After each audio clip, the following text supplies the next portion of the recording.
So Chris Christie, of course, is running for the Republican nomination, and the overwhelming majority of the candidates are still trying to play the game where they suck up to Donald Trump, and they don't really disagree with him vehemently on anything. I guess you could say Mike Pence, to be fair, is like, I'm against the coup, but I'm in favor of everything else that him and I did.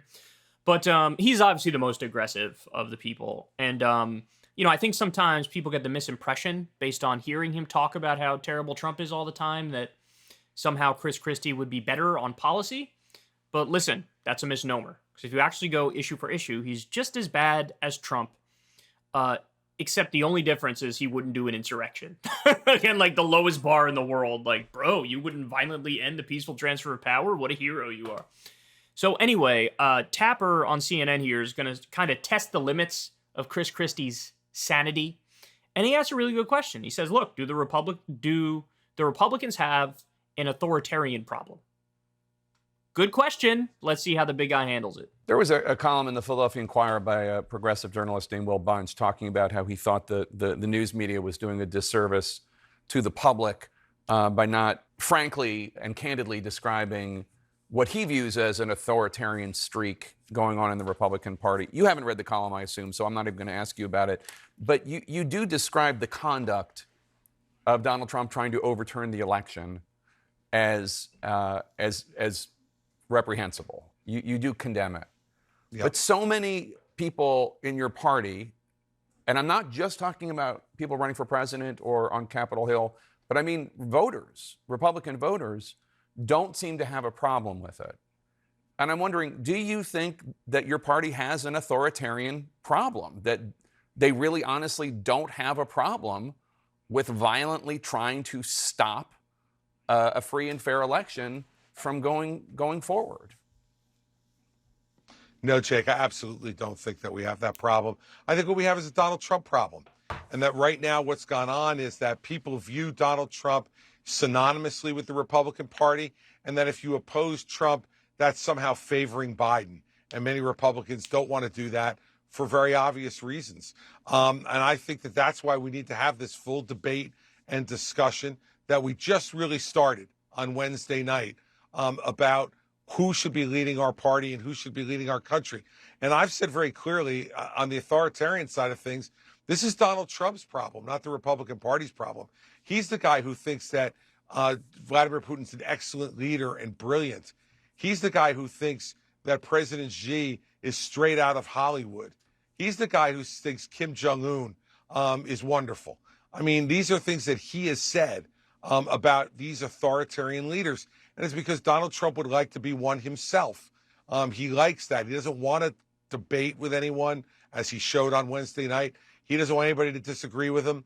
And look, that's just not the way our system works. And I know that the truth is what matters the most. I'm going to continue to stand up for the truth. I urge everybody to go to chrischristie.com, donate to support the truth, because we're going to keep saying it. And I think it's going to get through to Republican voters and to voters across the country. But it's going to take time, and I'm going to be patient and persistent. So I understand that since he's running to be the Republican nominee, there's some element of like, well, I got to kind of suck off Republicans and suck up to Republicans and be like, no, you guys are not the problem. The party is not the problem and all those things. I actually fully understand that.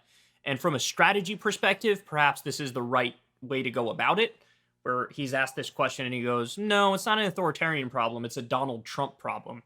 It's a way of basically saying like, he's the cancer and we need to be the chemo. We need to be the solution to it. But factually, I think that his answer misses the mark big time here. Because what's the issue?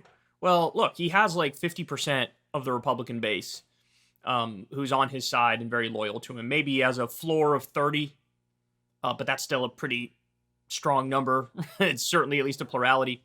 And like, they know this guy tried to overthrow the election. Now, admittedly, a lot of them think, no, it was stolen.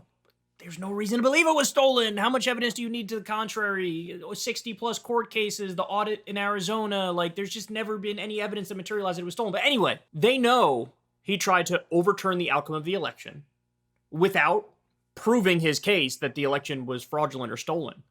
That is a deeply authoritarian action. It's an attempted coup. That's what it is. Now, it may have been sad and pathetic and didn't have much of a prayer of working, but that's what it was. They were trying to do. It was an attempted coup. So if you're still supporting the guy who tried to do a coup, and like I said, that makes up about 50% of the Republican base, does that 50% of the Republican base at least have an authoritarian problem? Yeah. Because it's not like they saw that and went, whoa, whoa, whoa, that as a matter of principle, that's way too authoritarian. I can't support that guy ever again. No, they were like, I'm still in favor of him. So if I'm being kind, and this is the kind argument, guys. Okay, 50% of the Republican base do have an authoritarian problem. But honestly, it may even go a little deeper than that. Now, authoritarianism, it's like a spectrum. There's like a scale, and people fall in different places on that. And you could probably find anybody with some semblance of authoritarian beliefs on some policy issues. But another good example of this is like Liz Cheney was the resistance liberal hero because she would always call out Trump for January 6th. And then when Roe versus Wade got overturned, she was tweeting about how wonderful it was that that happened and how she supports, ending abortion and she's pro-life and everything. And then the resistant liberals turned on her like that. What they realized was, so you're against Trump's specific authoritarianism with him trying to overturn the election, but there's a different kind of authoritarianism you support. Namely, in this one, authoritarianism vis-a-vis women's reproductive rights. That, now I don't know her exact position, but I would guess it's probably at least a 6-week ban at the very least, maybe even banning it from the moment of conception. Okay, that's an authoritarian position. It's saying, I don't think women should have control of their bodies, even super duper early on in a pregnancy, even when you're dealing with an embryo. Now, the other thing is, again, we can go on and on here, but look at the polling on, say, the drug war. What percentage of Republican politicians are pro the drug war versus what percentage are in favor of legalizing, taxing, and regulating drugs, or at the very least decriminalizing drugs? Well, it's only like a handful that want to end the drug war. It's like Rand Paul, maybe Matt Gaetz. There's like a handful, less than 5 Republicans, elected Republicans, who are like, I want to end the drug war. The rest of them support the authoritarian policy of the drug war, right? Now, again, everybody to one extent or another probably falls not perfectly on the libertarian side of the spectrum between libertarian and authoritarian, right? Like Biden, for example, wrote the crime bill. That was a very authoritarian bill, locking people up for nonviolent offenses and things of that nature. You're going to have Democrats who are authoritarian to one degree or another as well. But if you look at it in its totality, where is there more authoritarianism? No doubt that there's more authoritarianism on the Republican side. Chris Christie himself probably supports a bunch of authoritarian policies. The Republican Party pre-Donald Trump, what was like the biggest thing before Donald Trump? It was George W. Bush, and it was the Iraq War and the War on Terror. Deeply authoritarian policies. The party was unanimous in supporting Guantanamo Bay and Abu Ghraib and no due process and holding people extrajudicially, no habeas corpus. Ron DeSantis oversaw torture at Guantanamo Bay. That is literal. So even if you get rid of Trump, certainly Republican leadership is super authoritarian. And then if you go to the polling, a very strong percentage of even the voters on some issues are very authoritarian. So is there an authoritarianism problem in the Republican Party? Absolutely. It also, to one extent or another, exists in the Democratic Party, albeit less, but it's still an issue where you need to get rid of, the detrimental authoritarianism on a variety of issues.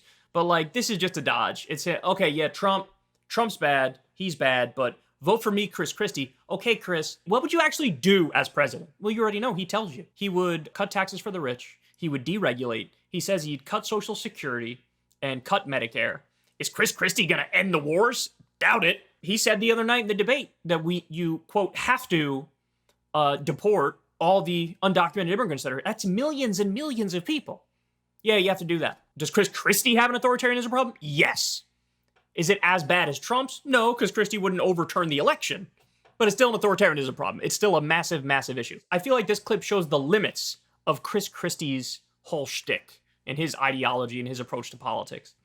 The limits are, hey, look at me, I'm virtuous because I'm against literally doing an insurrection or a coup. Okay, great. Good. But don't look any deeper than that, because if you do, you'll find out very quickly, I'm authoritarian. And the Republican Party prior to Trump was not puppies and rainbows. It was like barbed wire fences and waterboarding and dropping bombs on innocent people. So, anyway, there you have it. Again, from a strategic perspective, I get his answer. He's trying to get Republican votes, so he's not going to say, hey, Republicans, you guys are authoritarian. I get it. But I think substantively, he's wrong here, because there's definitely definitely an authoritarianism problem in the Republican Party, and also to some extent in the Democratic Party and among Democratic voters. I mean, you got Joe Biden dodging debates with his opponents who are running against him in a primary, trying to bypass democracy and pretending like, bro, we're in favor of democracy. No, and this is definitely an authoritarian belief of yours. An authoritarian belief to have the DNC put their thumb on the scale to rig it against the other opponents. That's authoritarian. So everybody's got one semblance or another of an authoritarianism problem, but I think it's worse with the Republicans, and I think it's very clear in that instance, and Chris Christie's just not telling the truth like he pretends to do all the time. He's doing the exact opposite here. Hey y'all, do me a favor and like and subscribe. It helps out big time in the algorithm.